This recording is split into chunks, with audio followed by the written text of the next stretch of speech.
Assalamualaikum warahmatullahi Waalaikumsalam wabarakatuh. warahmatullahi wabarakatuh.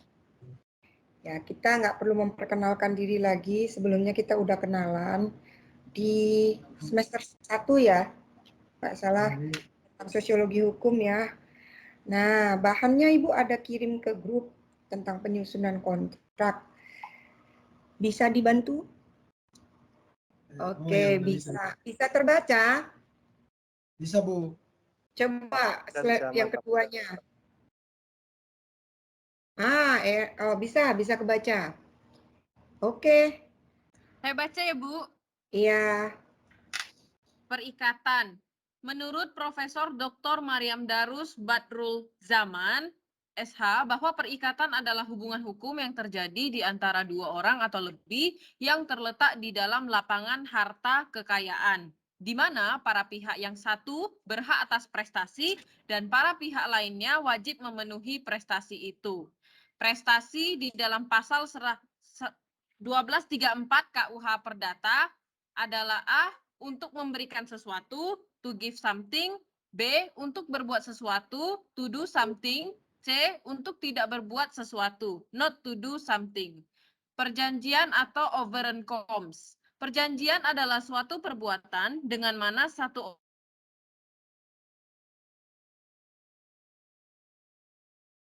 13 KUH Perdata. Kontrak atau kontrak. Kontrak adalah perjanjian tertulis. Contract is an agreement between two or more persons which creates an obligation to do or not to do particular things. Atau di dalam Black's Law Dictionary. Oke, selanjutnya coba Pak Pilemon Halawa. Pak Saya, Bu. Pilemon. Ya. Oh, iya.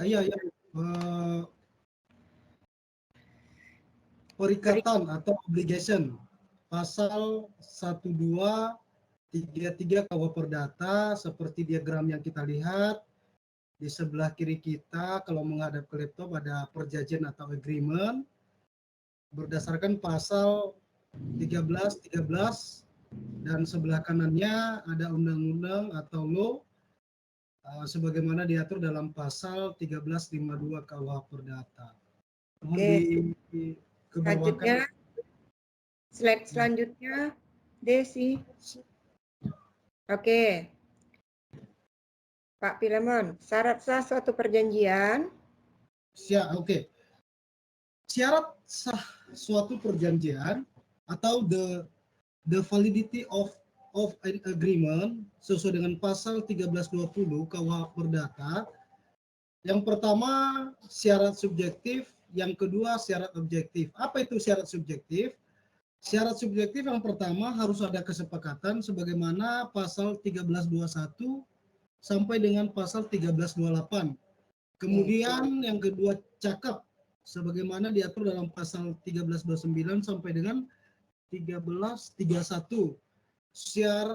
Kemudian dewasa atau adult dan tidak ditaruh di bawah pengampunan. Kemudian syarat objektif suatu hal tertentu. Hal ini sebagaimana diatur dalam pasal 1332 sampai dengan 1334. Sebab yang selaras dengan hukum pasal 1335 sampai dengan pasal 1337. Benda yang sekarang ada, benda yang akan datang, dan jenis. Selanjutnya Bu Devi. Baik, azas dalam perjanjian. Yang pertama azas konsensualitas atau azas yang menentukan adanya perjanjian atau azas esensial, yaitu sepakat mereka yang mengikatkan diri. Yang kedua, azas kebebasan berkontrak atau freedom of contract.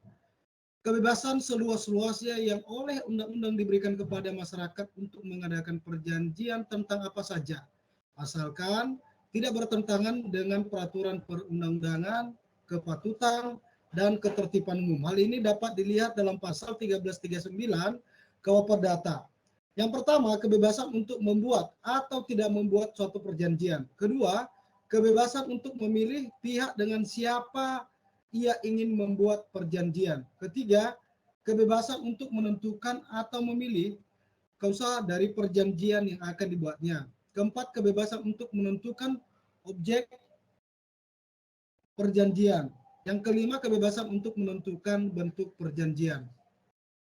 Selanjutnya, di sini terlihat ada diagram ya. Yang pertama kalau kita lihat dari sebelah kiri itu ada bentuk akta, kemudian di atasnya ada akta otentik, akta di bawah tangan. Nah, seperti yang kita ketahui, akta otentik itu itu dibuat oleh notaris atau misalnya akta pegawai catatan sipil atau akta pejabat pembuat akta tanah. Sementara di bawahnya ada akta di bawah tangan. Selanjutnya, akta otentik. Pasal 1868 KUH Perdata. Akta otentik dibuat dalam bentuk sesuai dengan undang-undang yang ditentukan oleh undang-undang. 2. Harus dibuat oleh suatu di hadapan pejabat umum yang berwenang. 3. Mempunyai kekuatan pembuktian yang sempurna, terutama mengenai waktu, tanggal pembuatan, isi perjanjian, penandatanganan, tempat pembuatan, dan dasar hukumnya. Yang keempat, bila kebenarannya disangkal, maka si penyangkal harus membuktikan kebenarannya. Kemudian, akta di bawah tangan atau on the hands acte tidak terikat bentuk formal melainkan bebas. Yang kedua, dapat dibuat bebas oleh setiap subjek hukum yang berkepentingan. 3. Apabila diakui oleh penandatanganan atau tidak disangkal, akta tersebut mempunyai kekuatan pembuktian yang sempurna sama halnya seperti akta otentik. 4. Akan tetapi kebenarannya disangkal, maka pihak yang mengajukan sebagai bukti yang harus membuktikan kebenarannya melalui bukti atau saksi-saksi. Next, akibat hukum suatu perjanjian atau consequences of an agreement. Yang pertama, lahir hubungan hukum dari suatu perjanjian di antara para pihak atau so apply as the law between the parties. Apa ini? Nomor 2, tidak dapat ditarik kembali kecuali dengan kesepakatan kedua belah pihak. Yang ketiga, itikat baik. Artinya harus berjalan dengan mengindahkan norma kepatutan dan kesusilaan, misalnya atas dasar penipuan, maka perjanjian itu tidak sah. Unsur-unsur isi perjanjian.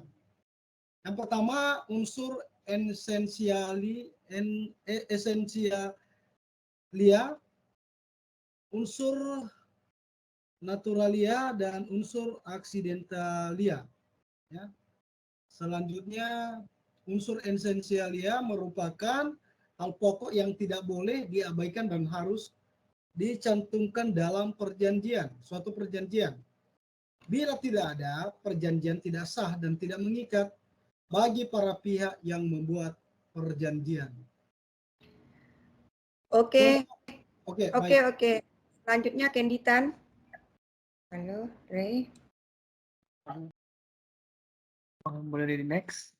Contoh perjanjian unsur esensialia, perjanjian jual beli yaitu barang dan harga, perjanjian sewa menyewa yaitu barang, harga sewa dan jangka waktu. Yang ketiga, perjanjian kerja yaitu pekerjaan dan upah. Unsur naturalia atau natural elements merupakan ketentuan hukum umum, suatu syarat yang biasanya dicantumkan dalam perjanjian. Bila tidak ada unsur naturalia, perjanjian tetap sah dan tetap mengikat bagi para pihak yang membuat perjanjian. Bila perjanjian tidak dimuat atau diatur dalam perjanjian, maka undang-undang yang akan mengisi kekosongan yang terjadi. Contoh unsur naturalia dalam perjanjian jual beli tidak diatur siapa yang wajib membayar biaya balik nama. Maka ketentuan undang-undang yang berlaku yaitu biaya-biaya akta jual beli dan biaya tambahan lainnya dipikul oleh si pembeli, kecuali jika telah diperjanjikan sebaliknya, yang terdapat dalam pasal 1466 KUH Perdata. Contoh unsur naturalia 2 yaitu dalam perjanjian jual beli furniture dengan sistem knockdown, tidak diatur tentang biaya pengangkutan dan pemasangan. Maka dalam hal ini akan berlaku kebiasaan yaitu biaya dan pemasangan dilakukan oleh penjual. Unsur aksidentalia atau accidental elements merupakan hal khusus yang dinyatakan dalam perjanjian dan disetujui oleh para pihak. Hal khusus tersebut tidak diatur dalam peraturan perundang-undangan, jadi tidak ada aturan atau diatur, yaitu tidak mengikat para pihak. Aksidental artinya bisa ada atau diatur, bisa juga tidak ada, atau tergantung keinginan para pihak. Hal tersebut dimungkinkan oleh undang-undang atas dasar asas kebebasan berkontrak or freedom of contract, asal tidak bertentangan dengan kepatutan, kebiasaan, dan undang-undang.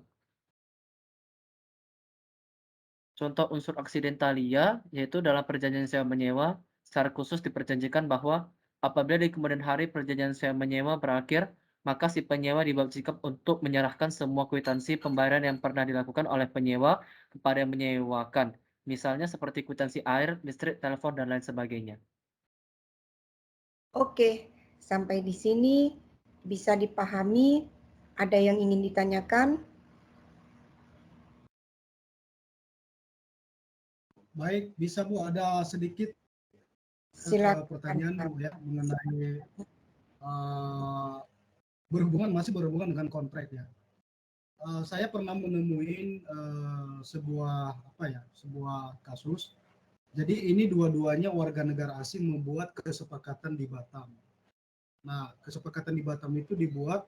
Nah, sementara objek yang dibuat menjadi semacam agunan itu berada di negara India. Nah, ini kontrak semacam apa ini, Bu? Apakah ini masuk kontrak campuran atau bagaimana? Kemudian yang kedua, di dalam poin-poin Gimana coba diulitin? Saya nggak konsen. baik, Dia suaranya baik, Bu. putus-putus. Suaranya Nggak putus-putus. apa-apa, Bu. Suatu Baik. perjanjian, Oke. yang satu di Indonesia, yang satu di India, lalu Ya. memperjanjikan Ini dua-duanya warga negara asing, Ibu. Yang satu warga dua-duanya WNA, WNA di Indonesia dan Inggris. WNA di India. Oke. Inggris dan India. Oke. Mereka buat perjanjian di Kota Batam.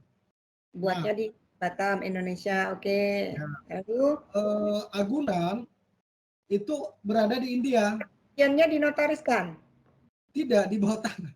Oh, di bawah tangan, di bawah tangan. Baik. Lalu Di India. Nah, tapi di dalam kausal mereka buat, mereka mengatakan kalau terjadi masalah, maka memilih Pengadilan Negeri Batam sebagai tempat menyelesaikan masalah. Nah, pertanyaan saya begini, Bu. Itu bagaimana sisi hukum kita memandang hal seperti itu? Karena ini dua-duanya bukan warga negara kita, dan bagaimana pengadilan bisa mengadili itu gitu. Tapi memang dibuat di Batam.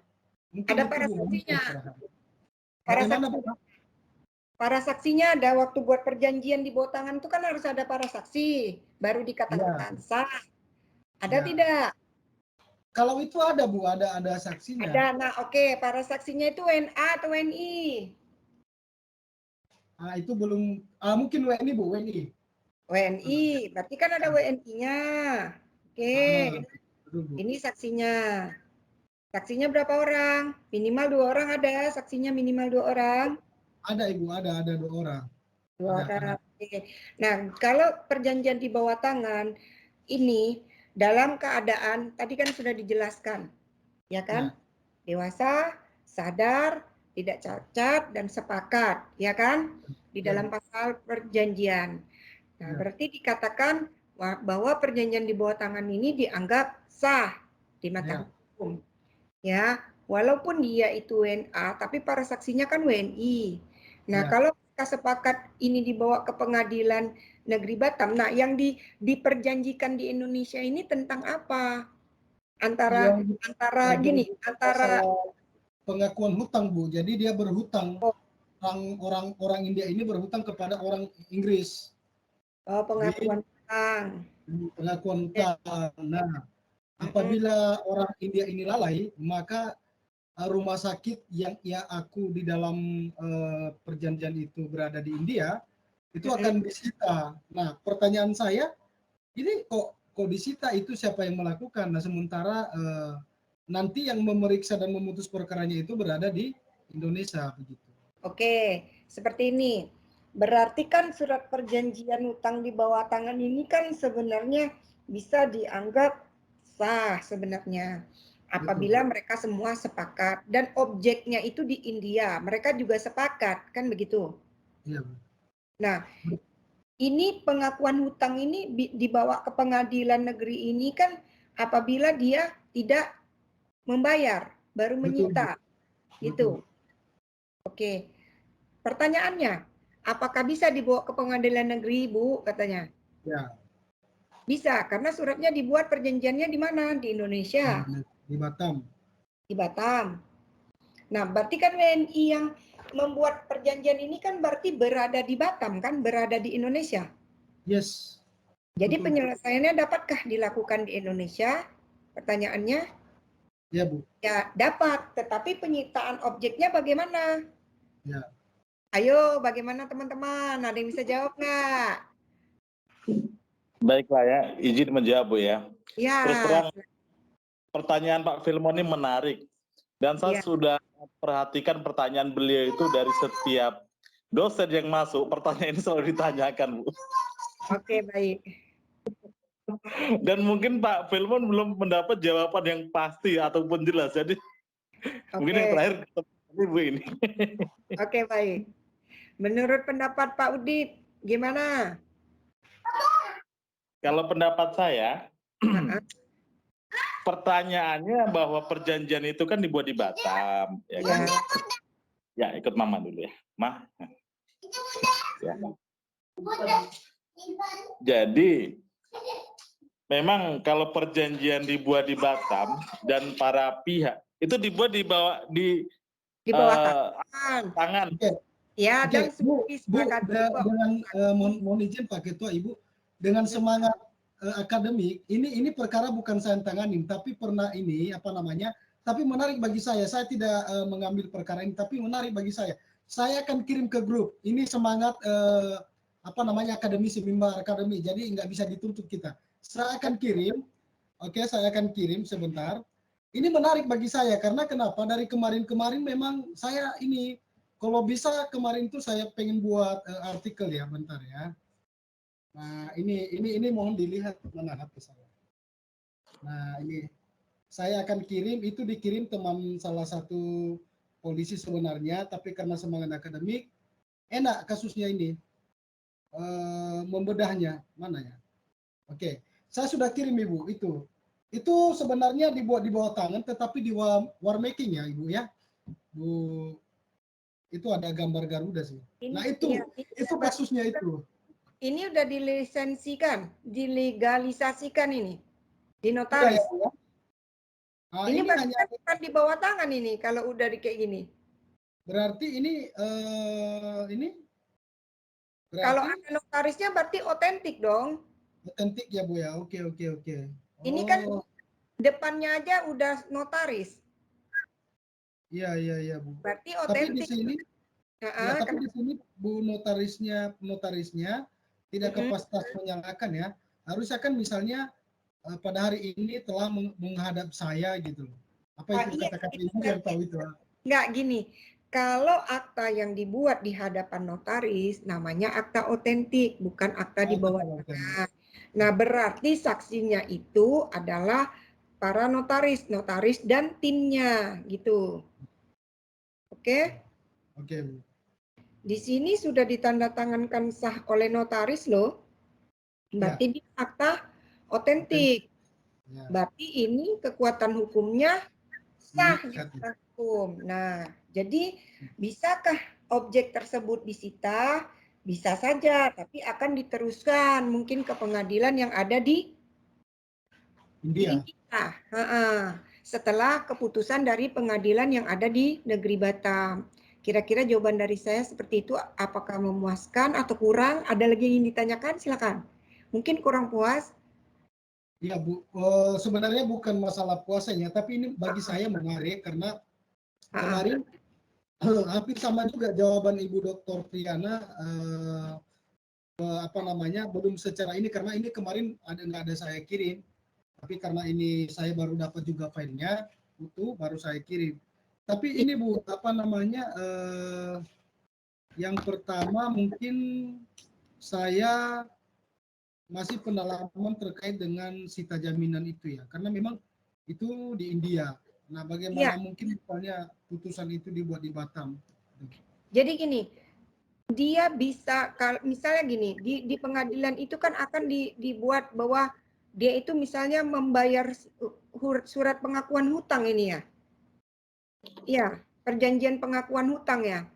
Iya, pengakuan hutang dan kuasa. Oke. Nah, sekarang dia memperjanjikan membayar setiap bulannya atau bagaimana atau setiap tahunnya ini ya? Langsung bayar lunas ini kalau dalam surat ini. Langsung bayar lunas selama berapa lama? Kecil-kecil. Di Berapa? sini 1 tahun. 1 tahun. Apabila Tapi dia jatuh tempo kemarin-kemarin, Bu. ya oke, apabila dia tidak membayar 1 tahun, apa di sini bunyi klausulanya yang lain pasalnya? Bahwa akan disita, gitu. Ya, bisa dilaporkan, digugat ke pengadilan Batam. Nah, itu ini Ya, kecil-kecil dulu, Bu. ya dapat, kalau misalnya surat ini kan dianggap sah. Nanti kan notarisnya bersaksi di pengadilan. Dan memang kalau misalnya penyitaan itu kan contoh apa tadi rumah sakit itu berapa harganya? Kan itu hanya sebagai jaminan gitu loh. Berarti kan cuma disita bahwa tidak bisa dioperasionalkan atau apa, tidak bisa diambil dong, dimiliki langsung. Karena kan jumlah hutangnya tidak sesuai dengan harga rumah sakitnya dong. Itu kan hanya bentuk jaminan. Nah, nanti kan pengadilan sini meneruskan kepada pengadilan luar bahwa rumah sakit itu akan dipolislen apabila pemiliknya ini tidak melunasi hutangnya atau bagaimana, apakah dengan cara musyawarah nanti dicicil gitu atau ditambah tahunnya tapi dikenakan denda atau seperti apa penyelesaiannya. Begitu sih menurut saya, tidak mungkin langsung objeknya disita gitu. Karena jumlah hutangnya tidak sesuai dengan harga rumah sakitnya gitu. Pasti melebihi dari itu dong. Ini secara logikanya sih. Nah, ini sangat menarik sih.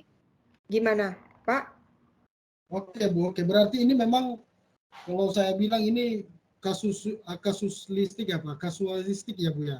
Ini problemnya sangat panjang sekali nih ya. Iya.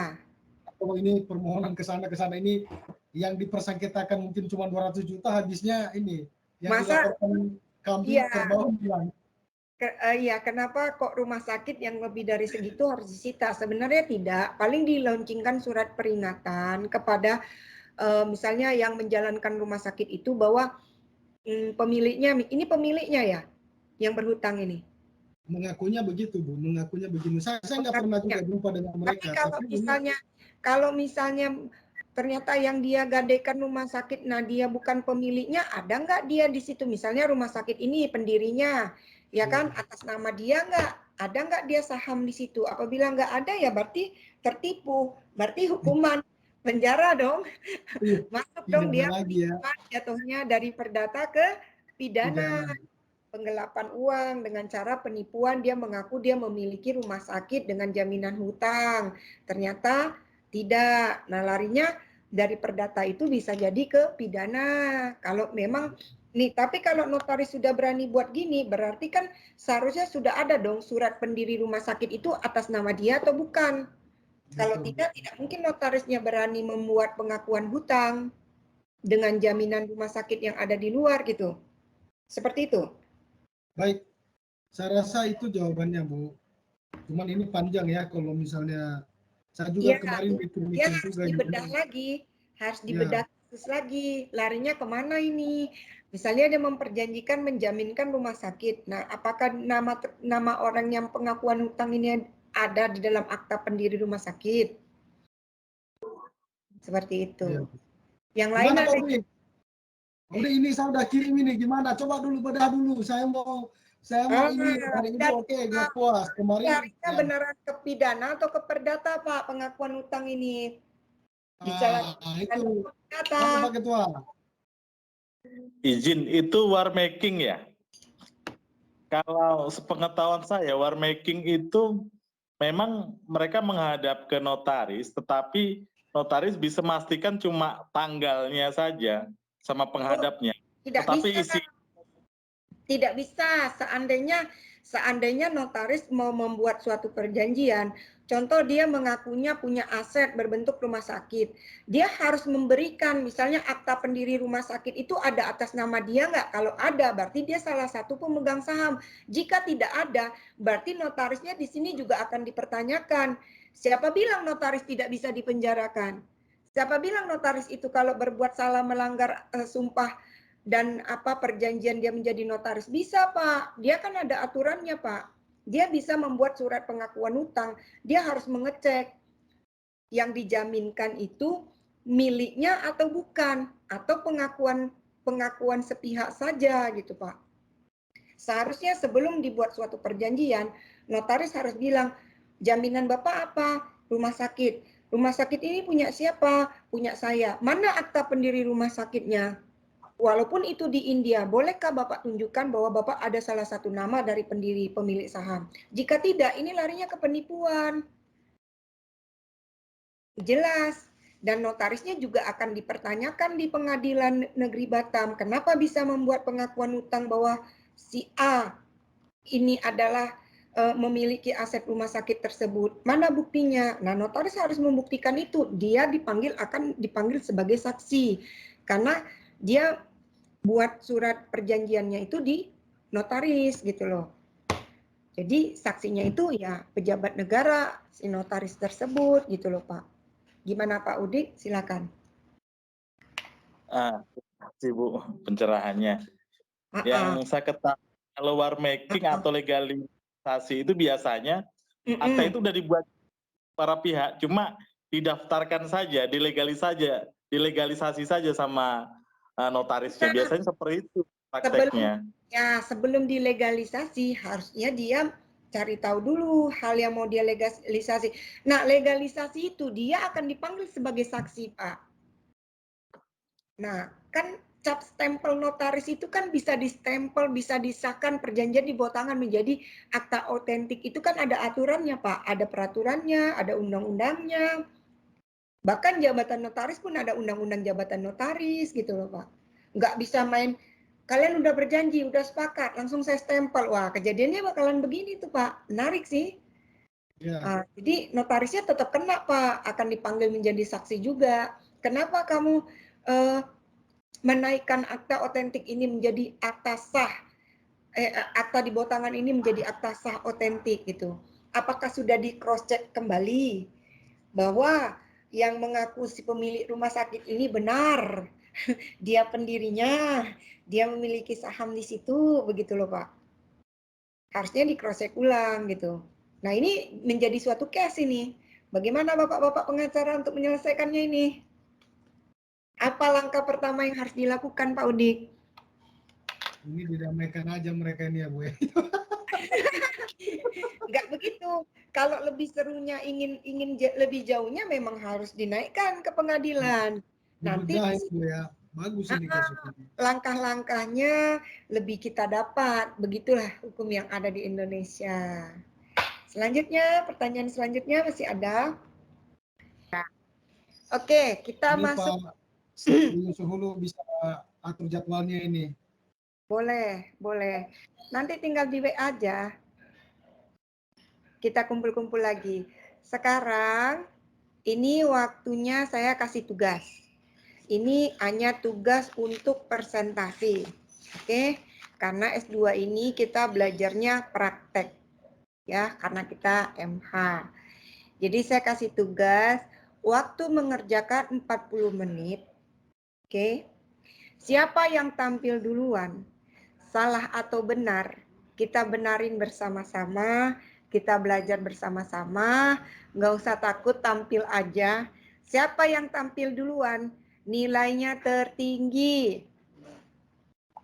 Oke, tugasnya buatlah akta perjanjian kredit dengan pihak bank atau leasing, harus ada contoh kasusnya. Dan presentasi masing-masing dengan kasus yang berbeda. Selamat mengerjakan. Dan yang barusan saya kasih tugasnya itu ada di grup penyusunan kontrak. And then di sini kan buatlah akta perjanjian kredit. Nah, jadi di sini tidak dibuat otentikkah atau di bawah tangan. Berarti bisa otentik, bisa dibawa tangan. Yang penting contoh case-nya nggak boleh sama. Harus masing-masing sendiri untuk presentasi. Nah, untuk contohnya gimana, Bu? Gitu kan.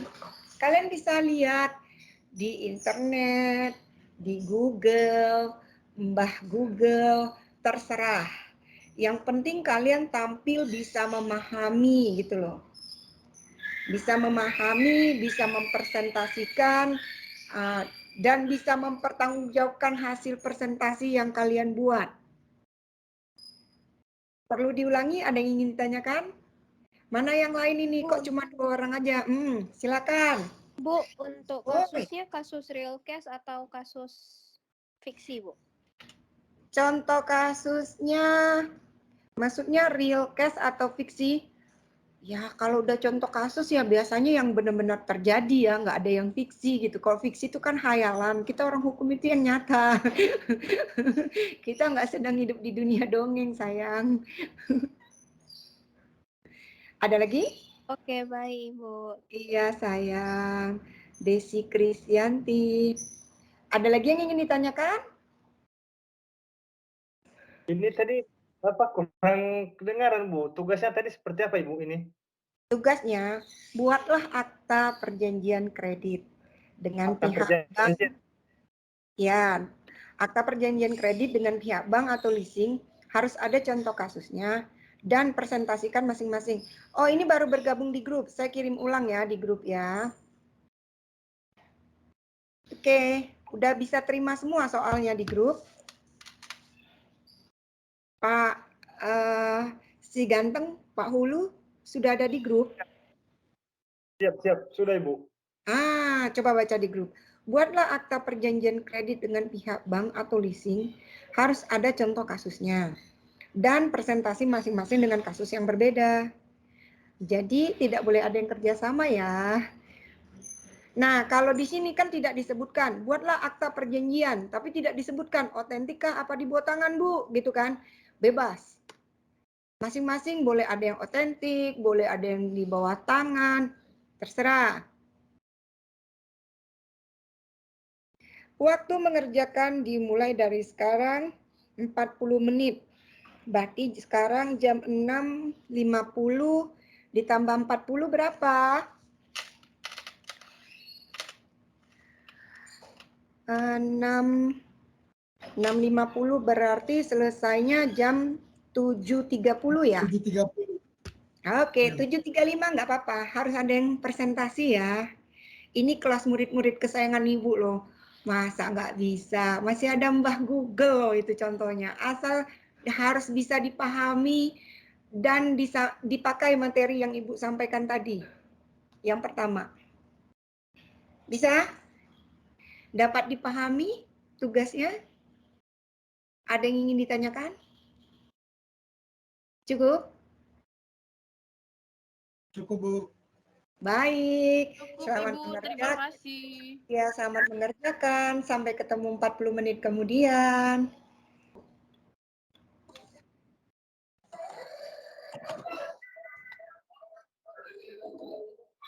Ibu udah bisa saya ini ya, saya Oh, silakan. masukkan ke PowerPoint.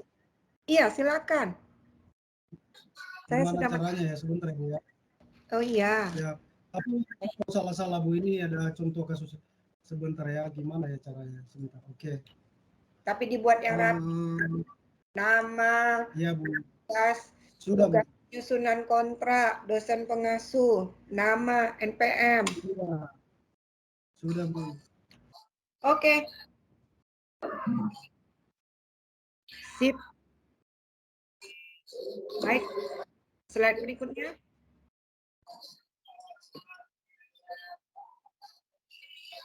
Sudah nampak?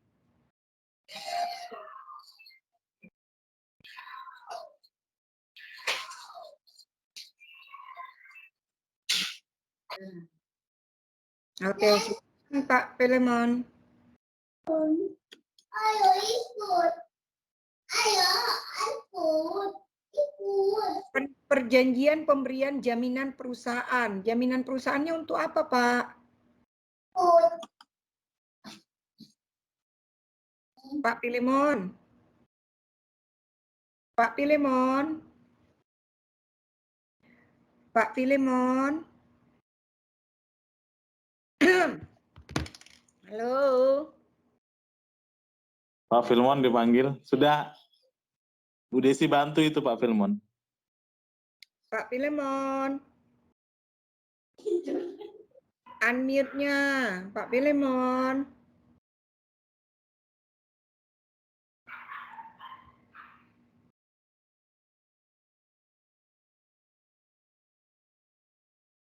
Di sini soalnya yang diminta itu tentang kredit di bank atau leasing. Leasing itu perusahaan kredit ya, pengkreditan ya. Di sini kok jaminan hutang. Hutang untuk apa?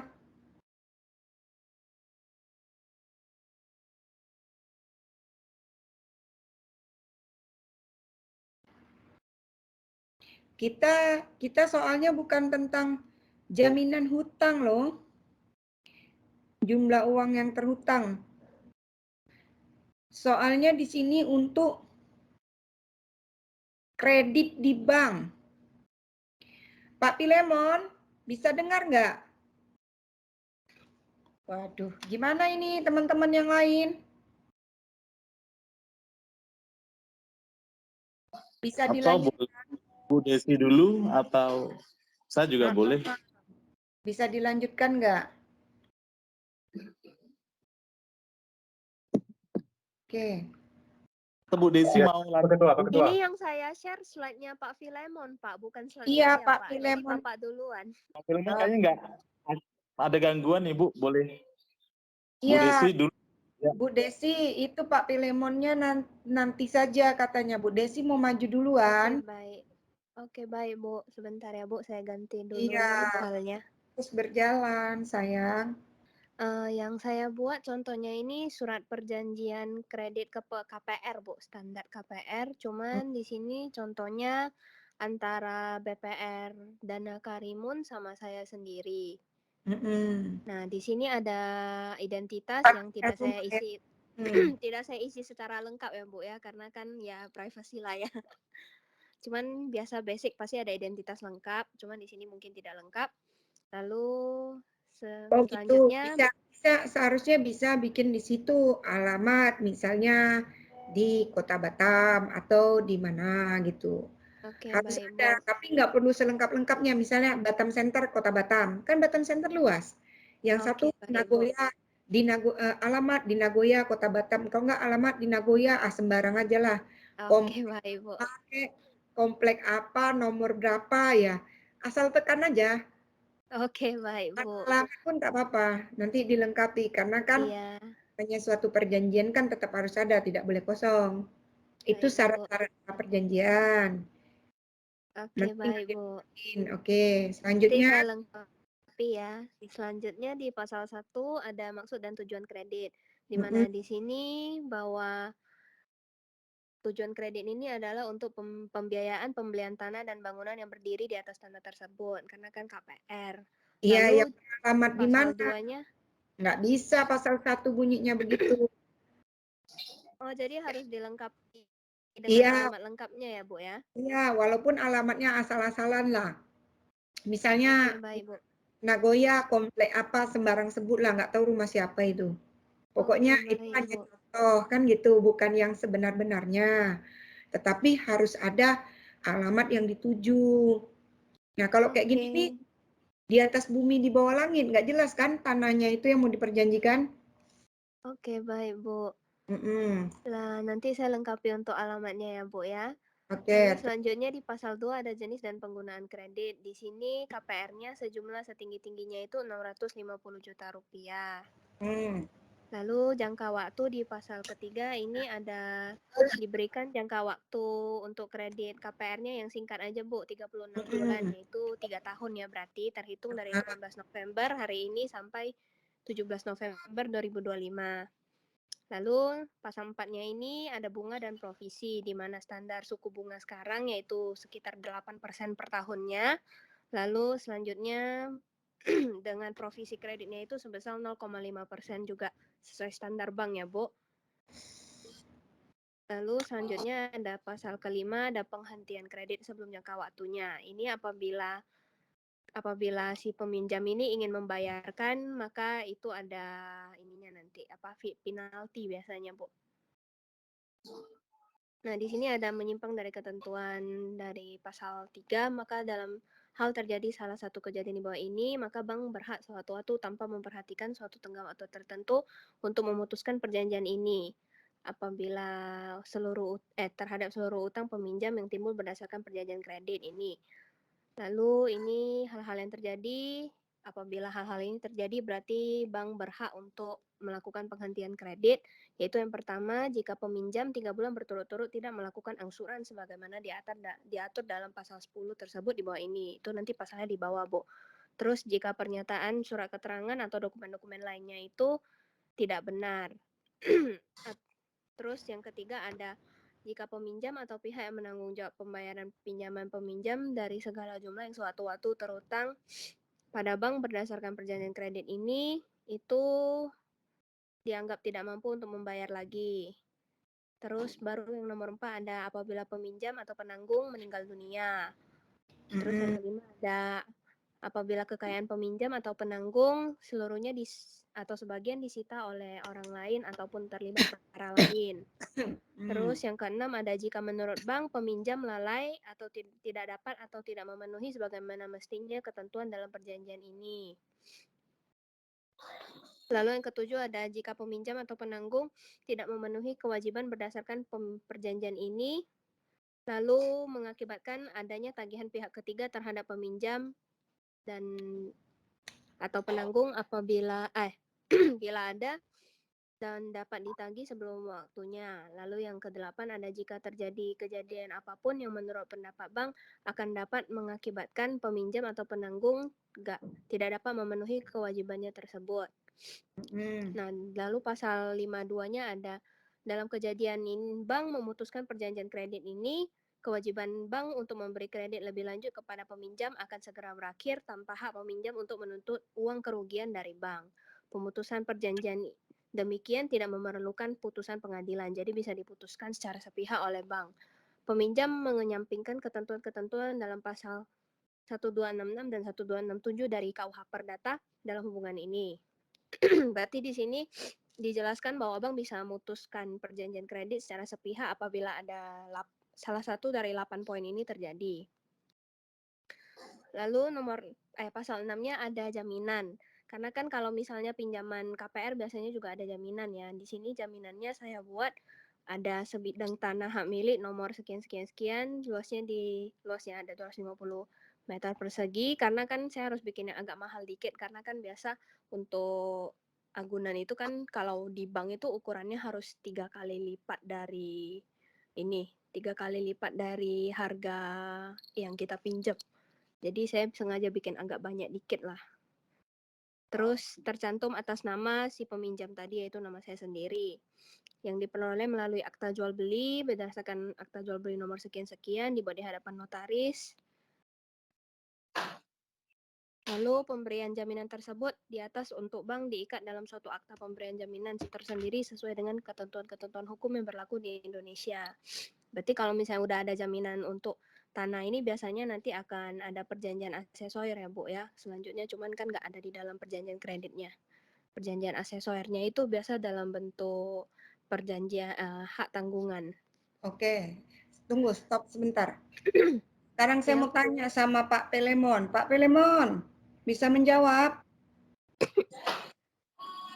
Pak Pelemon, speakernya sudah bisa? Ya, Bu.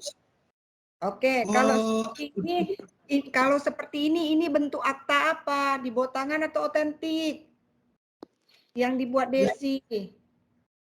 Kalau ini coba paling atas tadi belum tahu saya. Oh, tidak bisa. Dari tadi dia menceritakan. Dari tadi dia barusan menyebutkan gitu loh. Dia barusan menyebutkan, simak nggak Pak Pelemon? Ini Bu, apa namanya, jaringan di tempat saya. Tadi kebetulan Kalau itu saya tanya Jocelyn. Jocelyn, ini bentuk akta di bawah tangan atau otentik? Jocelyn, hadir nggak? Jocelyn. Oke, saya tanya Pak Ganteng aja. Pak Ganteng, Pak Hulu, ini akta di bawah tangan atau akta otentik? Akta di bawah tangan, Ibu, di bawah tangan. Terima kasih. Salah lah, akta otentik sayang. Kan sudah jelas, dibuat di notaris katanya. Kalau sudah dibuat di notaris berarti itu akta otentik. Lanjut. Desi. Maaf Bu, maksud saya tadi itu akta jual beli atas tanah yang dijadikan jaminan Bu, yang Itu otentik nggak? Itu dinotariskan kan tadi sebutnya? Iya, tapi untuk Ya. AJB jaminan Bu, bukan AJB, bukan perjanjian kredit ini Bu.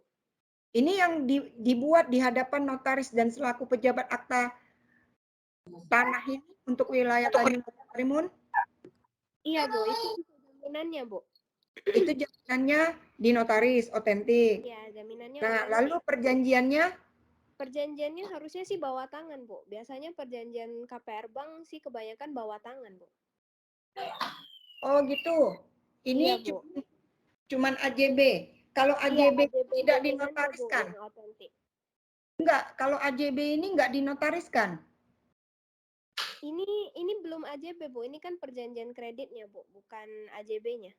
Itu AJB untuk tanah yang dijadikan jaminan dalam perjanjian ini Bu. Oh, berarti dia masih DP untuk developer. Iya, kurang lebih seperti itu Bu. Jadi belum ada ininya, belum yang dijadikan jaminan atau agunan dalam perjanjian kredit ini bukan rumah yang di KPR Bu. Itu yang lain lagi Bu. Oh, berarti ini baru masih dia membuat suatu perjanjian dengan developer untuk membayar uang muka lah, belum AJB lah. Iya, belum masuk AJB, Bu. Oh, berarti benar lah Pak Ganteng tadi ya, Pak Hulu. Iya, Bu. Oke, lanjut. Selanjutnya di pasal 7 ya, Bu. Ya, saya saja pikirnya disimak atau enggak. Iya, baik. Oke, lanjut. Pasal 7. Disimak, Ibu. Kewajiban peminjam di sini untuk menjamin pelaksanaan perjanjian ini oleh peminjam, maka peminjam berkewajiban untuk yang pertama mempergunakan kredit tersebut semata-mata hanya sebagaimana yang tertera dalam pasal 1 yang nanti bakal saya lengkapin, berarti hanya untuk pembiayaan beli rumah di alamat mana-mana lah ya itu Bu. Terus yang kedua ada peminjam menyetujui dan wajib mengikatkan diri untuk menyerahkan semua surat dan dokumen apapun yang asli serta sah dan membuktikan kepemilikan atas segala benda yang dijadikan jaminan kepada bank guna untuk melaksanakan pengikatan benda tersebut sebagai jaminan kredit dan selanjutnya dikuasai oleh bank sampai dilunasi seluruh jumlah utangnya. Lalu yang ketiga, untuk menghindari terjadinya kerugian yang disebabkan karena terjadinya kerusakan atas barang jaminan yang diberikan, maka peminjam berkewajiban untuk mempertanggungjawabkan untuk kebakaran, kehilangan, pencurian, dan bahaya-bahaya lainnya pada suatu perusahaan asuransi yang ditunjuk dan besarnya jumlah pertanggungan ditentukan oleh bank dengan memakai banker's clause. Lalu selanjutnya ada peminjam wajib memperpanjang masa pertanggungan asuransi sampai lunasnya fasilitas kredit. Di sini maksudnya itu. Terus peminjam wajib membayar premi-premi lainnya, biaya asuransi tepat pada waktunya, dan menyerahkan polis asli atau setiap perpanjangannya dan setiap tanda-tanda pembayarannya kepada bank. Lalu bank di sini diberi kuasa oleh peminjam untuk menutup dan memperpanjang asuransi yang dimaksudkan di atas satu dan lain atas biaya peminjam, yakni bila mana peminjam lalai menutup atau memperpanjang berlakunya asuransi tersebut. Lalu yang pasal ke-8 ada pelaksanaan hak bank, di mana bank menjalankan hak-haknya dan hak-hak istimewa yang timbul dari atau berdasarkan perjanjian kredit ini, yaitu bank berhak untuk menetapkan sendiri berdasarkan catatannya jumlah besarnya utang peminjam kepada bank berdasarkan perjanjian kredit ini. Atau karena apapun juga baik, karena pinjaman pokok maupun bunga aksep-aksep provisi dan biaya-biaya lain tanpa mengurangi hak peminjam. Untuk apabila setelah bank menjalankan hak-hak eksekusinya atas barang-barang yang dijadikan jaminan. Yang di sini itu lebih ke kayak biaya-biaya lainnya yang timbul apabila sampai penjualan jaminan, apabila si peminjam gagal bayar. Terus yang selanjutnya ada pasal 9 di sini tentang biaya. Semua biaya yang timbul berdasarkan perjanjian ini termasuk akan tetapi tidak terbatas pada biaya-biaya yang bertalian yang dibuatnya, akta-akta pemberian jaminan, penyimpanan dan penyelidikan jaminan, upah serta beban-beban dan setiap pembayaran yang harus dibayar bank kepada konsultan yang diberi. Intinya semua biayanya itu dibayar oleh peminjam. Terus pasal 10 ada pembayaran kembali. Pembayaran kembali kredit atau pinjaman itu dilakukan secara angsuran bulanan yang terdiri dari angsuran pokok kredit dan juga bunga dalam jumlah tetap. Lalu jumlah-jumlah uang tersebut itu merupakan bukti yang mengikat bagi peminjam mengenai utang peminjam dibayar lunas. Maka dari itu peminjam tidak akan menyangkal atau mengajukan keberatan akan jumlah-jumlah uang yang terutang oleh peminjam. Lalu di sini ada besaran angsuran pokoknya yaitu sebesar 23.500.000 ini setelah ada pokok dan bunga yang terhitung mulai tanggal yang tadi membuat lama perjanjian kreditnya 18 November 2022 sampai 17 November 2025 yaitu selama 36 bulan. Lalu setiap perubahan besarnya dan pembayaran bunga pinjaman ini akan diberitahukan secara tertulis karena kan kalau bunga itu kadang floating kalau misalnya udah masuk ke tahun kedua. Tapi di sini juga tidak ada diperjanjikan bunga tetap selama berapa tahun, berapa lama, berarti sewaktu-waktu bisa berubah dan itu akan diberitahukan kepada bank oleh bank kepada peminjam. Lalu surat pemberitahuan. Oh, dia tidak ada ditentukan 1 tahun pertama berapa persen, di tahun kedua. Iya, nggak ada, Bu. Jadi bisa berarti jadi floating, Bu. Berarti bagi teman-teman yang mau kredit rumah atau apa harus baca betul-betul klausulanya ya, isi-isi dalam perjanjian. Jadi biar tidak ada terjadi kesalahpahaman antara pihak perorangan dan pihak developer, begitu? Iya, betul, Bu. Oke. Jadi Terus? nggak ada bunganya. Oke. Di sini peminjam tidak akan menyangkal dalam bentuk apapun juga atas perubahan suku bunga tersebut. Lalu untuk angsuran pokok, peminjam wajib menyetor tiap bulannya melalui rekening giro atau koran atau rekening lainnya yang ada pada bank tersebut sampai lunas. Lalu pasal 11 ini mengenai denda. Semua pembayaran pada bank harus dilakukan di tempat kedudukan bank melalui rekening peminjam atau rekening lain yang ditentukan oleh bank. Lalu atas setiap keterlambatan ini akan dikenakan 1% per bulan dari besarnya tunggakan untuk dendanya. Dan itu secara harian sejak hari pertama tunggakan. Lalu apabila dalam waktu melebihi 3 bulan berturut-turut peminjam tidak membayar cicilan atau angsuran, maka bank dapat melaksanakan hak-haknya sesuai dengan apa yang diatur dalam pasal 8. Pasal 8 berarti tadi tentang pelaksanaan hak bank yang untuk eksekusi barang-barang yang dijadikan jaminan ya, Bu ya. Oke. Terus yang pasal 12 ini mengenai hal-hal lain di mana jika ternyata peminjam meninggal dunia, maka utang-utang peminjam yang timbul berdasarkan perjanjian ini tetap merupakan satu utang terhadap para ahli waris, peminjam atau penanggung bila ada dan tidak dibagi-bagi. Ini maksudnya itu ya secara kalau misalnya si peminjamnya meninggal, itu kan biasanya ada anaknya atau keluarganya yang meneruskan. Iya, jadi diteruskan oleh keluarganya. Baik. Terus hal-hal yang belum diatur atau nggak ada ini biasalah. Apa sih namanya? Ini bentar ya, Bu. Ketentuan lain. Iya, dapat diatur bersama di kemudian hari asalkan sama-sama sepakat oleh peminjam dan bank. Lalu di pasal 13 ada ketentuan lain. Atas kredit ini berlaku pula ketentuan sebagai berikut. Yang pertama, ada peminjam dapat mengasuransi jiwanya kepada perusahaan asuransi jiwa yang ditunjuk oleh bank dengan memakai bankers clause. Terus yang kedua, ada peminjam menyetujui bahwa bank berhak untuk mengoperkan atau mengalihkan semua hak dan wewenang yang dimiliki bank terhadap peminjam kepada pihak ketiga. Lalu apabila terjadi pelunasan pinjaman sebelum fasilitas kredit berjalan 3 tahun ya, akan dikenakan penalti sebesar 1% dari outstanding sisa pinjaman. Ini biasanya kalau kita KPR di bank kan biasa kita misalnya KPR mau 3 tahun nih, terus misalnya kita di tahun kedua kita tiba-tiba mau lunasin yang 1 tahun belakang itu kan. Nah nanti 1 tahun belakang itu dikenain penalti 1% gitu kalau misalnya mau diselesaikan duluan. Tapi yang dikenakan penalti itu kan cuman pokoknya aja, jadi kita bisa menghemat biaya bunganya, tapi kita tetap dikenakan penalti 1% dari pokok. Oke. Terus pasal 14 itu di penyelesaian sengketa. Kalau misalnya ada sengketa, di sini memilih kediaman hukum Pengadilan Negeri Tanjung Balai Karimun. Karena kan di Penyelesaian. sini BPR-nya itu kan BPR Dana Karimun ya, saya ambil contohnya. Mm-mm. Lalu demikian dengan tidak mengurangi hak dari bank untuk memohon eksekusi atau mengajukan tuntutan hukum kepada peminjam berdasarkan perjanjian ini. Berarti di sini tulisannya pengadilan negeri lainnya dimanapun juga dalam wilayah Republik Indonesia. Iya, Nggak ditentukan aja misalnya, oh itu ada pengadilan negeri Tanjung Balai Karimun atau di pengadilan negeri lainnya gitu. bentar ya Bu ya. Maksud Ibu, ini kan ditentukannya kan di Pengadilan Negeri Tanjung Balai Karimun. Terus yang kedua, demikian dengan tidak mengurangi hak dan bank untuk memohon pelaksanaan eksekusi atau mengajukan tuntutan hukum terhadap peminjam berdasarkan perjanjian di hadapan pengadilan negeri lainnya. Maksudnya? Ini untuk eksekusinya Bu, karena kan kalau misalnya jaminannya itu nggak di area Tanjung Balai Karimun, mungkin memerlukan pengadilan negeri lain juga Bu. Emangnya tadi jaminannya di area mana? Oh, saya nggak buat Bu. Oh, harus dibuat jelas. Mana bisa?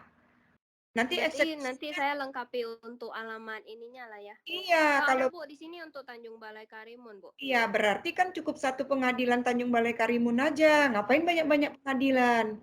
Berarti poin terakhir ini saya hapus ya Bu ya. Iya, jadi biar jelas dalam suatu perjanjian itu harus ada jelas, apalagi masih di bawah tangan. Oke, Siapa baik, yang Bu. mempertanggungjawabkannya? Bagaimana menurut Kendritan? Apa pendapat Pak Kendritan? Ya Bu, cukup Tanjung Balai sih, soalnya kan objek jaminannya di Tanjung Balai, jadi lebih gampang sih. Oke. Gak usah bolak-balik jadi. Jadi nanti diperbarui. Bagaimana menurut pendapat Bapak-bapak, ibu-ibu, teman yang lainnya sudah mendengarkan presentasi dari Desi Krisyanti, ya kan? Ada masukan atau saran? Mungkin buat presentasi Desi, silakan. Mohon izin Ibu terkait tentang domisili hukum tentang pengadilannya ya. Bahwa memang memang akunya seperti itu sih Bu. Ada kita masih diberikan hak untuk melakukan gugatan di pengadilan lainnya. Itu salah satu fungsinya Bu. Ya, masalah itu ada fungsinya juga terkadang. Gini, jaminannya objeknya di mana? Perjanjiannya dibuat di mana? Semuanya di Tanjung Balai Karimun kan, Desi? Iya, Bu. Berarti cukup satu pengadilan saja, Pak. Kalau memang mereka itu misalnya buat perjanjiannya perusahaannya di Batam. Nah, bank objeknya di Tanjung Balai Karimun. Bank untuk kreditnya di Batam. Mungkin bisa, Pak, di pengadilan lainnya. Tetapi kalau objeknya, perusahaannya, bahkan orang yang membuat perjanjian ini ada di Tanjung Balai Karimun, cukup satu pengadilan saja, Pak. Nggak perlu banyak-banyak, Pak. Langsung di objek semua. Iya, langsung di objek tersebut. Jadi nanti Pengadilan Negeri Batam bilang gini, kok kayak nggak ada pengadilan di Tanjung Balai Karimun katanya. Objek di sana, memperjanjikan di sana, perusahaan developernya juga di sana katanya. Nanti dilempar balik lagi, sama aja Pak. Jadi bikin banyak-banyak ribet aja sih. Jadi suatu perjanjian klausulanya di dalam pasal itu harus dibuat jelas. Tidak boleh menyimpang. Bagaimana Pak Muhammad Udik Sugianto? Bisa diterima? Ya, bisa sih Bu. Karena ini rumah ya. Kecuali mobil ya kan. Mobil kan tidak. Karena ini rumah. Jadi kita harus lihat titik lokasinya, perjanjiannya di mana, developernya juga di mana, pada saat tanda tangan perjanjiannya juga di mana. Begitu kan, Desi? Iya, Bu. Oke. Berarti, ya silakan. Ini tadi udah dibahas ya. Saya mungkin dari sisi ini aja Bu, dari sisi hak masyarakat yang dibuat Bu Desi ini sangat bagus sekali. ini memang saya ada baca juga tadi ya, meskipun suara saya kurang ini. Jadi begini Bu, yang terkait dengan pengesampingan pasal-pasal itu tadi. Ini kalau menurut saya kita ini kan calon-calon apa ya yang berguna di masyarakat lah. Tadi barusan kalau buat kontrak dengan pihak lain harus dibaca klausulanya. Nah, ini memang harus perhatian kita bersama juga. Kadang-kadang mohon maaf ya Pak Udi ya, orang yang kerja di bank bukan dalam arti saya ini ya, karena memang ini adalah salah satu senjata pamungkas pihak bank ketika membuat itu. Tapi saya pernah menghadapi seperti itu. Dalil saya ya, kalau yang namanya pengkredit itu kan yang mengajukan kredit main tanda tangan saja. Tetapi kan harusnya itu diawasin. Karena surat yang dibuat itu tidak serta-merta merupakan mewakili putusan pengadilan. Itu tadi yang saya analisa dari Bu Desi. Harus melalui permohonan eksekusi. Tidak bisa surat itu digunakan. Apa dasarnya? Ada dasarnya, ada putusan Mahkamah Agung tentang itu. Yang berhubungan dengan itu tidak bisa main ambil saja. Begitu Bu, kalau menurut saya ya, ini pendapat saya aja. Mudah-mudahan ke depan kita calon-calon magister hukum bisa memberikan ini masyarakat. Kalau ini udah benar, tapi supaya klausulanya ini hati-hati. Terus mohon maaf Pak Udi ya, ini Pak Udi kerja di bank Bu, jadi saya bukan kapasitas menyalahkan bank ya, tapi ini hanya ya ini calon magister hukum gitu loh. Muridnya Ibu harus lebih ini gitu loh. Sorry, Pak Udi. Baik, terima kasih Bapak. Yang lainnya seperti Jocelyn, yang lain harus aktif ya, karena di sini nilai keaktifan itu dinilai loh, gitu. Baik, terima kasih untuk Desi, nanti diperbaiki bagian pasal 14, terus bagian pertama di pembukaan ya, yang alamat, terus objeknya juga harus tahu di mana, harus disebutkan, sehingga nanti jika terjadi permasalahan, kita bisa menyelesaikan di tempat objek tersebut. Baik, siapa lagi yang ingin presentasi? Saya sangat senang. Terima kasih, Mungkin Desi. presentasi, Bu. Izin. Terima kasih Silakan. kembali Bu atas masukannya. Ya, sama-sama. Nanti Desi kalau sudah diperbaiki, boleh dikirim ke grup. Nah, yang sudah diperbaiki ya, nanti Ibu koreksi kembali. Terima kasih Desi. Berarti udah satu akta di bawah tangan tentang kredit apa Desi? Kredit rumah ya? Iya Berarti, Bu, KPR rumah Bu. KPR rumah ya. Oke, silakan Pak Muhammad Udik Sugianto, Pak Sugianto lah ya. Silakan Pak Sugianto. Apakah sudah terlihat Ibu? Belum Pak. Coba belum, ya? Ini sudah nih Pak. Silakan. Ya, terima kasih Ibu atas kesempatan dan waktu. Jadi di sini saya mau menyampaikan tentang perjanjian kredit kepemilikan mobil, Bu ya. Jadi ini jaminannya mobil. Di sini kita anggap aja namanya PT Bank Maju Selalu, Bu ya. Ya, boleh. Ya. Maju terus pun boleh, Pak. Silakan, Pak.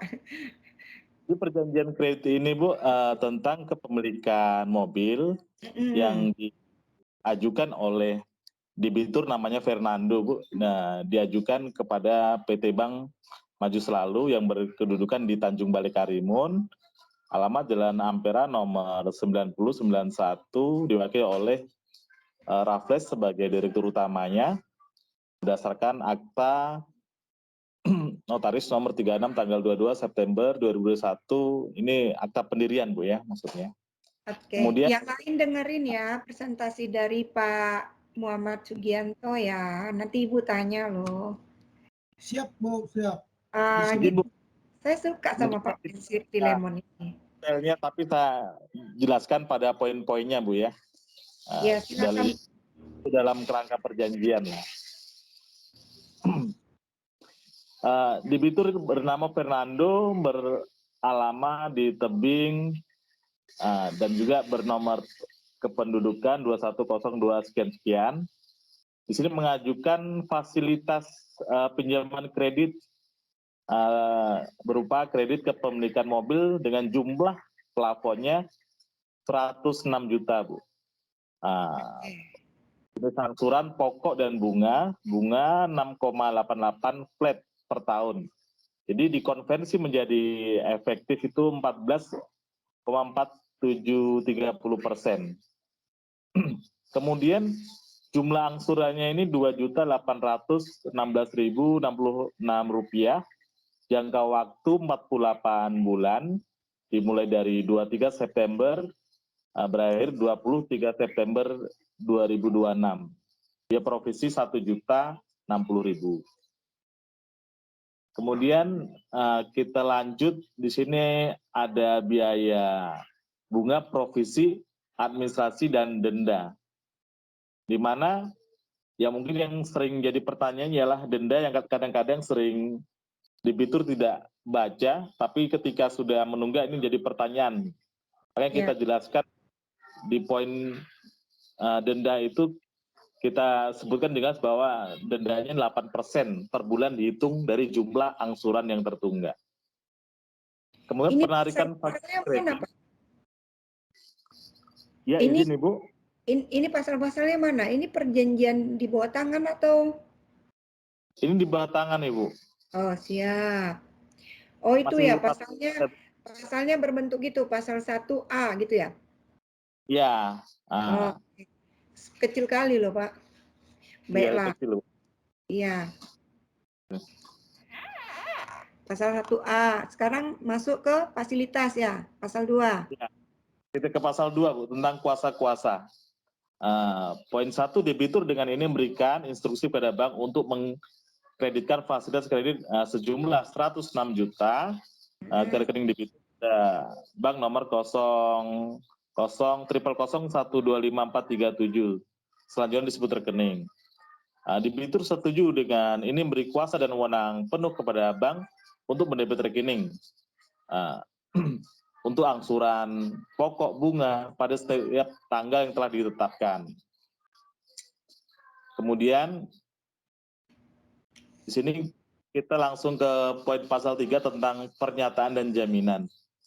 Debitur bersama menyatakan dan menjamin kepada bank bahwa debitur dan atau penjamin tidak tersangkut dalam suatu perkara ataupun sengketa apapun juga, tidak berada dalam keadaan pailit, tidak berada dalam keadaan prestasi atau dinyatakan prestasi oleh pihak ketiga lainnya, dan jaminan yang diserahkan kepada bank adalah benar milik debitur atau penjamin, bukan milik orang lain. Dengan menyatakan bahwa dengan sesungguhnya dan sebenarnya bahwa saat ini saya tidak mempunyai fasilitas kredit maupun fasilitas lainnya yang serius di bank lain.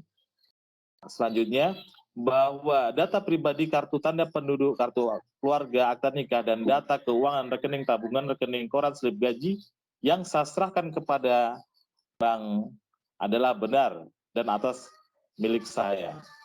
Bebaskan bank dari segala kerugian, tuntutan dari pihak ketiga termasuk para ahli waris, penjamin yang timbul sehubungan dengan pemberian jaminan oleh penjamin kepada bank. Pemberian jaminan. Untuk menjamin pembayaran kembali dengan tertib dan secara sebagaimana mestinya seluruh hutang debitur kepada bank yang telah dan akan ada berikut bunga, denda, provisi, serta biaya-biaya lain yang mungkin timbul karena fasilitas kredit yang telah dan atau akan diberikan berdasarkan perjanjian kredit. Debitur dan penjamin menjaminkan dan menyerahkan barang jaminan 1 unit kendaraan roda 4 dengan rincian sebagai berikut. Sebuah jaminan berupa minibus, kredit mobil ya, minibus. Ya. Jadi rincian jenis mobilnya telah disebutkan ini dengan lengkap ya, Bu ya. Ya, Toyota Avanza, oke. Oke, kemudian ketentuan pengambilan jaminan.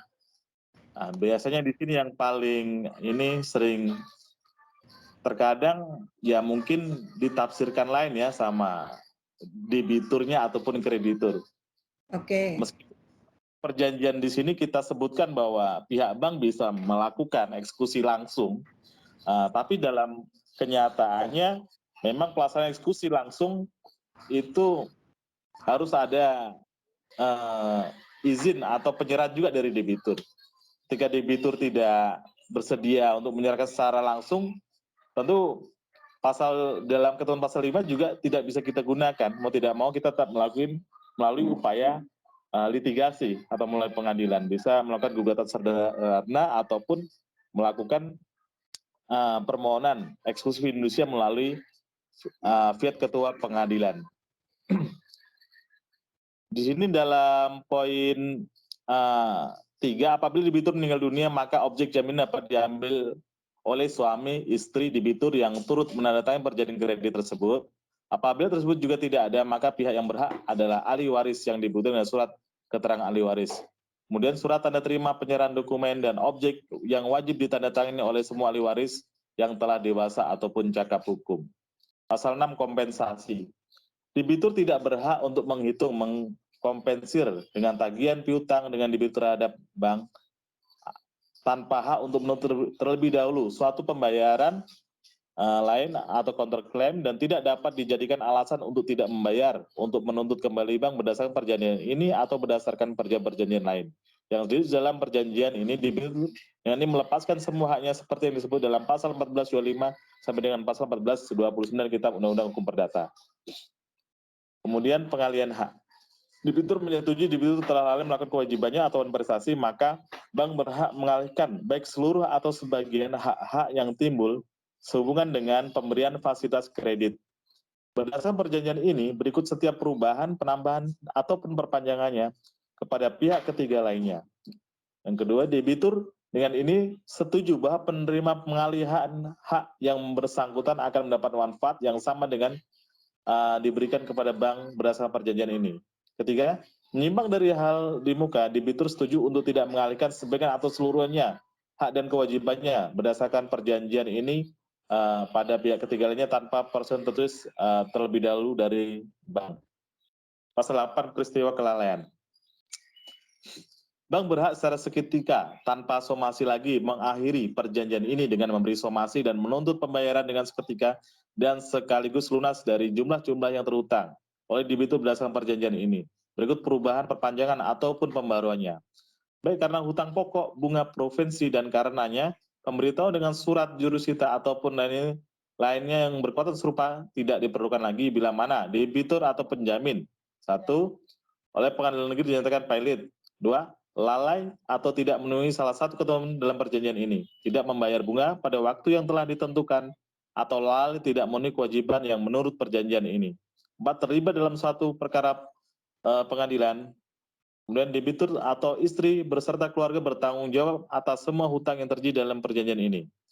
Kemudian bank melakukan pemblokiran saldo tabungan akibat lalai tidak memenuhi kewajiban menurut perjanjian ini. Bank dapat mengeksekut jaminan sebelum jatuh tempo jangka waktu kredit akibat lalai atau tidak memenuhi kewajibannya menurut perjanjian ini.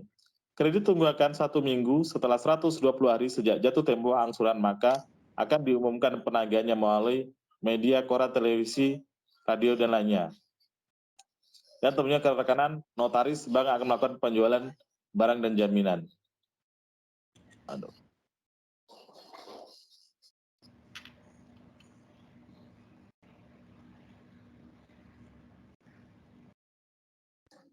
Perlindungan terhadap penghasilan bank.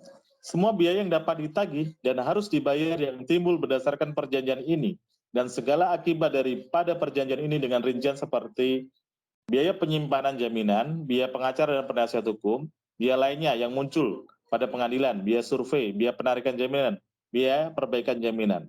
Yang diberikan tugas oleh bank untuk menagih kredit tersebut menjadi tanggungan debitur. Juga apabila terjadi perubahan pada undang-undang, peraturan undang-undang, petunjuk pelaksanaannya atau penafsiran yang mengakibatkan bertambahnya biaya, pajak, biaya pungutan atau biaya lain pada bank sehubungan dengan pemberian fasilitas kredit dalam perjanjian ini merupakan tanggungan debitur. Maka sejak tanggal permintaan bank, debitur wajib dalam jangka waktu 7 hari membayar tambahan biaya-biaya kepada bank. Pasal 10 tentang jaminan. Untuk menjamin pembayaran lunas, penuh tertib dengan sebagaimana mestinya semua jumlah uang yang terhutang dan wajib dibayar oleh debitur kepada bank, berdasarkan perjanjian ini dan perubahan dan atau perpanjangannya, baik jumlah pokok, pinjam pinjaman-pinjaman, bunga, biaya-biaya, dan lain-lain jumlah uang yang wajib, maka debitur menyerahkan kepada bank jaminan yang pengalihan hak kepemilikan dibuktikan dengan dokumen atau perjanjian-perjanjian yang dibuat dalam bentuk jumlah, dan hal ini memuaskan bank, termasuk namun tidak terbatas pada hal-hal sebagai berikut. Berikut segala tambahan dan pengganti yang diuraikan dan dalam perjanjian terpisah namun merupakan kesatuan dari perjanjian ini. 2. Debitur dan penjamin dengan ini berjanji tidak akan menjual, menyewakan, mengontrakkan, merubah bentuk tanpa jaminan, menghilangkan, memindahkan kepada pihak ketiga aset-aset yang berhubungan dengan jaminan yang telah akan diserahkan kepada bank tanpa persetujuan tertulis terlebih dahulu dari bank. 3. Bank berhak untuk melakukan penarikan atau penyitaan anggunan atau apabila debitur terlambat melakukan kewajibannya pembayaran angsuran atas pinjaman yang diberikan oleh bank jaminan terhitung 45 hari sejak tanggal terjadinya tunggakan. Pasal 11 ketentuan penutup. Debitur dengan ini menyatakan tunduk kepada semua peraturan-peraturan kebijaksanaan mengenai kredit yang ada pada bank, sekarang sebenarnya terlampir dan atau diperlihatkan kepada debitur. Setiap lampiran, surat dokumen ataupun adendum dari perjanjian ini merupakan satu kesatuan yang tidak terpisahkan dari perjanjian ini. Dan oleh karenanya mengikat bank dan debitur. 3. Bila debitur meninggal dunia, maka seluruh hutang dan kewajiban debitur yang timbul berdasarkan perjanjian ini merupakan hutang dan kewajiban para ahli waris dari debitur. 4. Semua setiap kuasa yang diberikan oleh debitur kepada bank berdasarkan perjanjian ini merupakan bagian-bagian yang terpenting dan tidak dipisahkan dari perjanjian ini. Yang tanpa adanya kuasa-kuasa tersebut, perjanjian ini tidak akan dibuat dengan demikian, maka kuasa-kuasa tersebut tidak dapat ditarik kembali maupun dibatalkan oleh sebab-sebab yang tercantum dalam pasal 17, 13, 17, 14, dan 17, 19 Kitab Undang-Undang Hukum Perdata Indonesia. 5. Mengenai perjanjian ini, debitur dan bank dengan ini melepaskan ketentuan pasal 1266 dan pasal 1267 Kitab Undang-Undang Hukum Perdata Indonesia.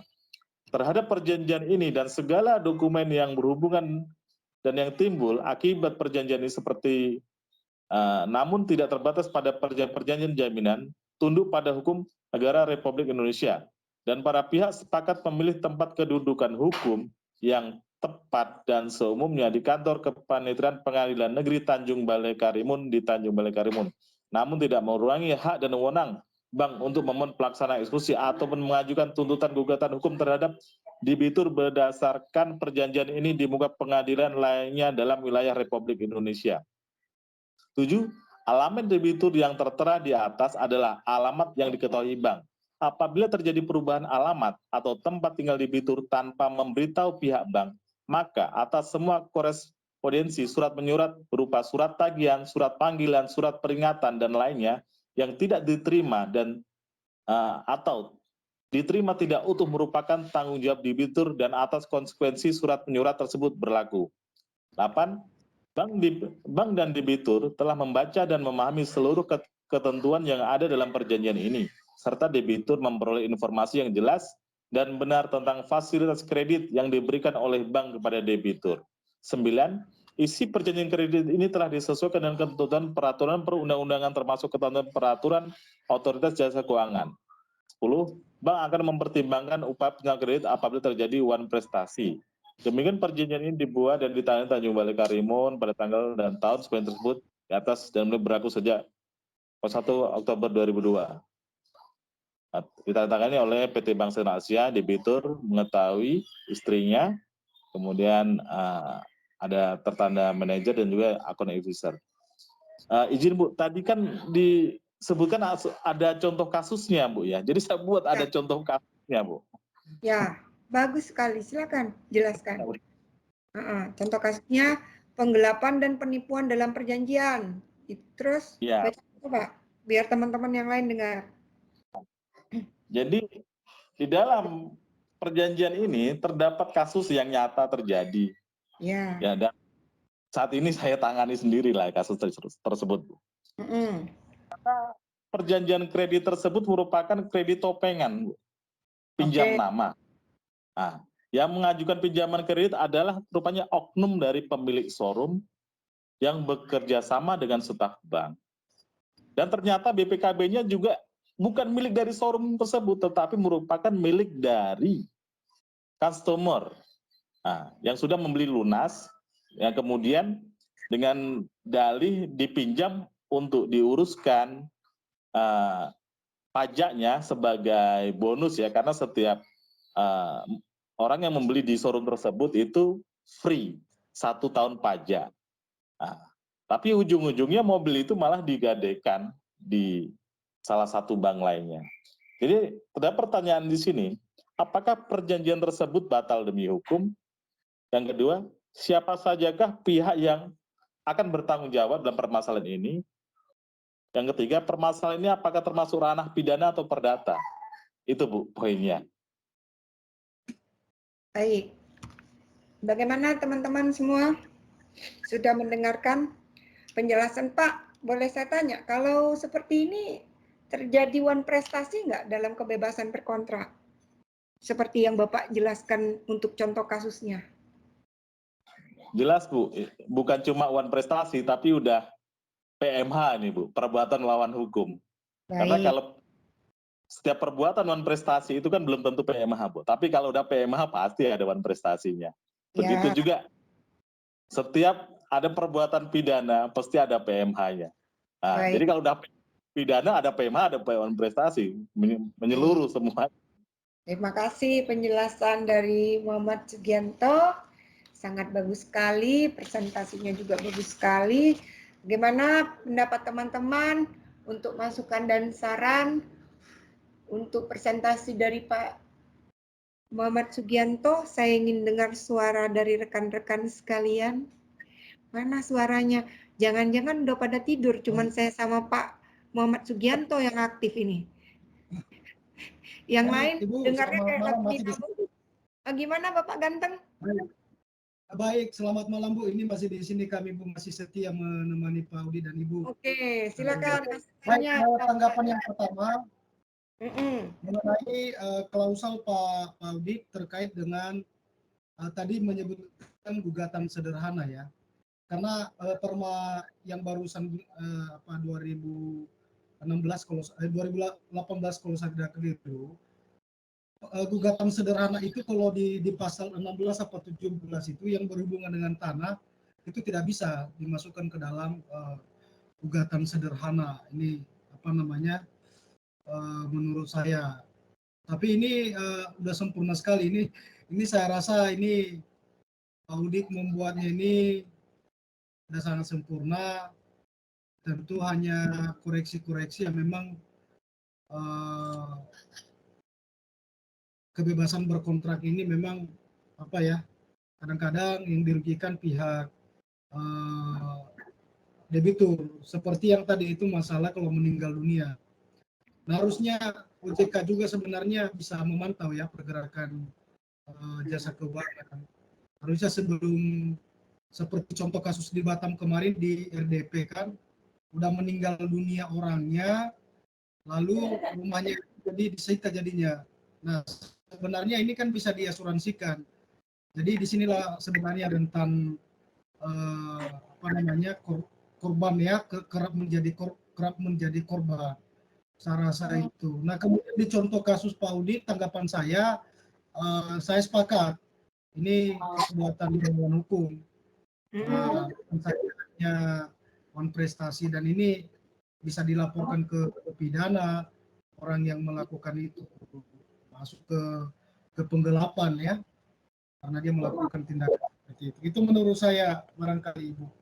Baik, terima kasih buat Pak Filemon Halawa.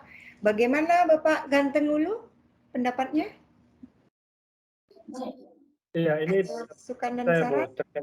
atau ada pertanyaan buat Pak Muhammad Sugianto untuk presentasinya? Ini sekali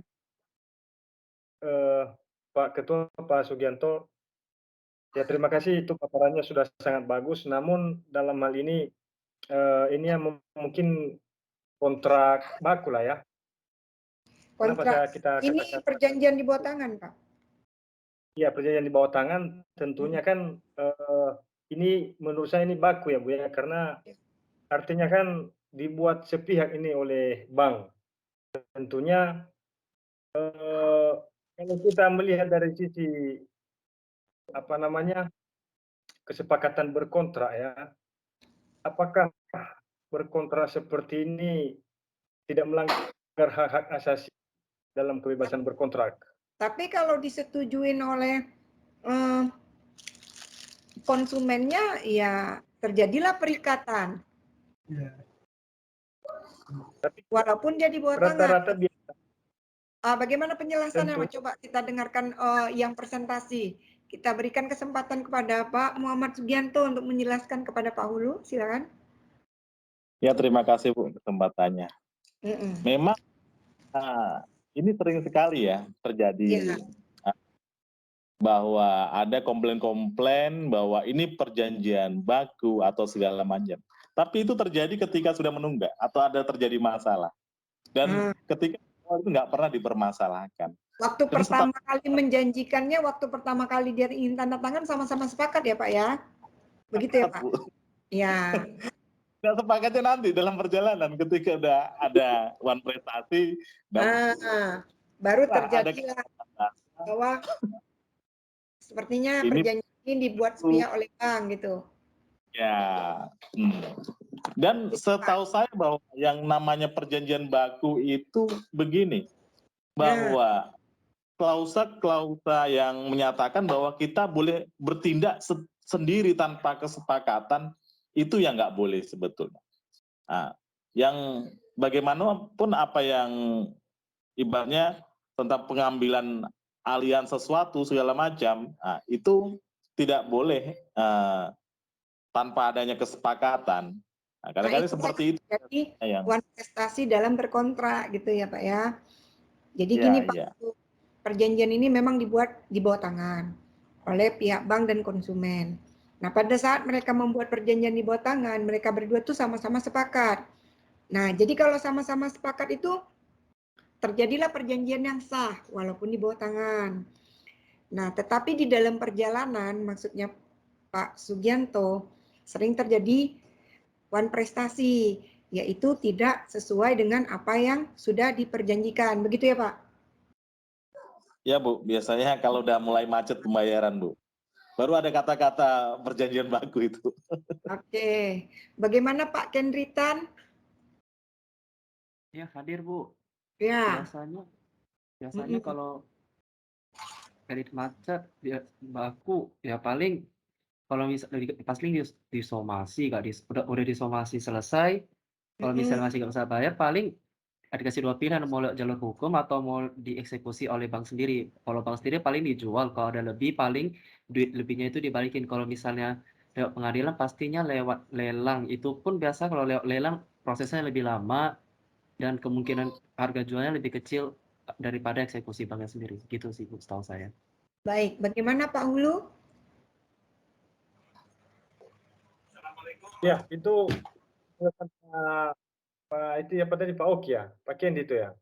Iya, Pak Kenditan. Kan setelah dilelang barang itu tentunya kelebihan dari harga kendaraan tersebut akan dikembalikan kepada konsumen. Tapi di kontrak Pak Sugianto tadi tidak disebutkan hal-hal yang menguntungkan bagi konsumen. Itu aja yang masukkan Bu. Ya. Bagaimana?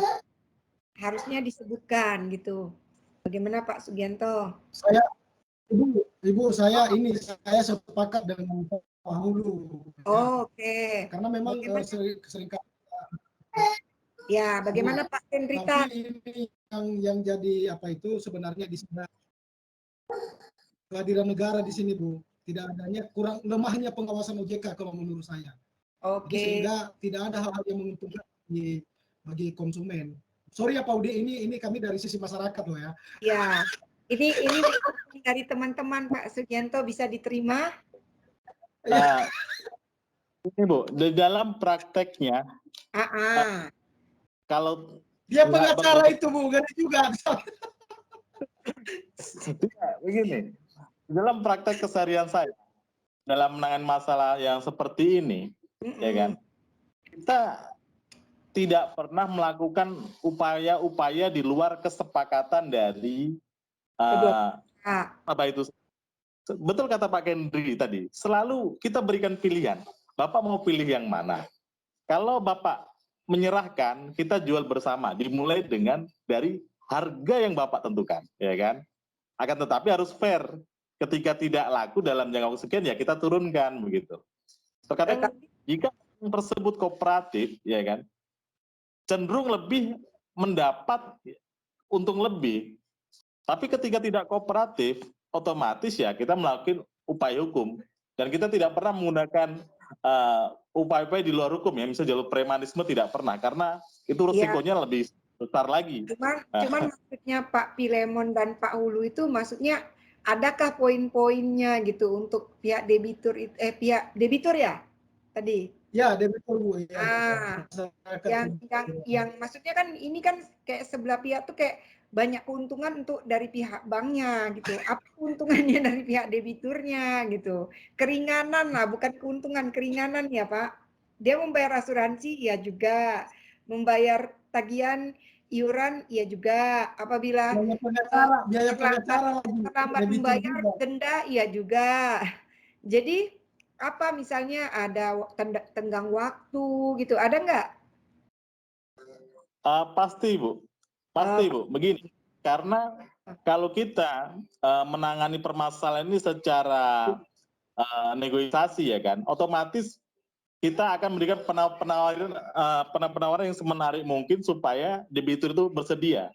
Karena kalau debitur tidak bersedia, harus kita tempuh jalur hukum, tentu itu jalur yang sangat jarang dipilih oleh bank itu jarang sekali Bu, kecuali memang udah sangat terpaksa nggak ada pilihan lain, karena biaya dan waktu tidak sedikit Bu harus kita korbankan untuk menyelesaikan satu perkara. Kalau 10 perkara, aduh baik. Bagaimana Pak Kendritan? Iya Bu, gimana? Menurut saya kalau misalnya mau ditaruh pasal mengenai eksekusi bank atau melalui lelang itu sebenarnya nggak perlu, soalnya itu sebenarnya kan udah kebiasaan di masyarakat ya. Pasti dikasih dua pilihan. Kalau misalnya bagian denda itu bagian yang menguntungkan dari pihak peminjam, sebenarnya kalau misalnya mereka mau bayar, mereka tunggak bayar, nanti biasa banknya juga akan memberikan kebijakan, mungkin dihilangin dendanya atau gimana gitu. Dia nggak mungkin melulu makan peminjaman, dia pasti ada komprominya. Soalnya perjanjian ini bentuknya baku, lalu di praktek sebenarnya itu mereka bisa dikompromikan sendiri, mungkin dituliskan dalam perjanjian berbeda gitu sebagai adendum, bisa juga gitu sih Bu. Terpisah gitu ya. Iya Bu, bagaimana gitu. Pak Hulu dan Pak Pilemon? Iya Bu, jadi menurut saya begini Bu, sebenarnya pihak bank itu juga tidak salah 100%-nya.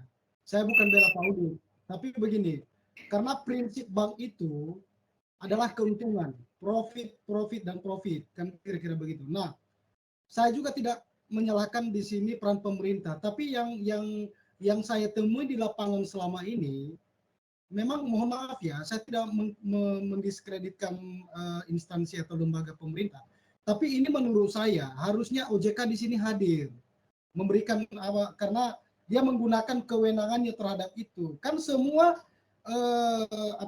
lalu lintas atau operasional daripada suatu bank atau lembaga keuangan, apakah itu membank atau perbankan, itu kan dia membawahi itu. Nah itulah sebenarnya, karena kalau bank ya jujur karena berorientasi pada profit dan profit begitu. Nah, inilah yang namanya peran pemerintah. Apalagi kita biaya pengacara, biaya penasihat hukum, biaya somasi, itu semua dibebankan ke debitur. Nah ini bagi saya tidak fair. Tapi itu dia tadi, kembali lagi, karena prinsip dari perbankan itu adalah profit dan profit. Begitu Bu pendapat saya. Baik, berarti perjanjian yang dibuat sama Pak Sugianto ini sudah bagus. Dan contoh kasusnya juga sudah bagus. Pak Hulu bagaimana? Tapi tidak menguntungkan bagi debitur Bu. Pak Hulu, bagaimana Pak Hulu? Ya, itu sudah hampir sesuai Bu, sudah boleh itu. Oke. Baik, terima kasih presentasi dari Pak Muhammad Sugianto. Nah, dengan berakhirnya presentasi ini, Maka juga berakhir pertemuan kita 1 dan 2. Sebelum saya menutup, berarti pertemuan selanjutnya itu kita lanjut presentasi yang 7 lagi belum presentasi ya. Di sini sudah direkam sama saya semua hasil presentasi. Selama presentasi tadi sudah saya rekam dari Bu Desi Krisyanti dan Muhammad Sugianto. Berarti yang lain nanti harus dengan kasus yang berbeda ya. Siap. Oke, baik. Oke, kita akhiri. Ada lagi yang ingin bertanya nggak? Sebenarnya ini ya, kami pengen aja Ibu lama-lama di depan kamera karena kami tidak bosan melihat suasana Ibu. Tapi yang ini kita ini. Nanti kita ada pertemuan minggu depan. Masih ada pertemuan minggu depan dan PKM. Baik. Siap. Sebelum saya tutup, jika ada kata-kata yang salah, saya mohon maaf. Jika ada kekurangan, saya tutup dengan selamat malam. Wassalamualaikum warahmatullahi wabarakatuh. Minggu depan jangan lupa ya, yang lain presentasi. Besok ya Bu ya? Minggu depan. Jumat depan kita ketemu lagi. Assalamualaikum. Waalaikumsalam. Waalaikumsalam.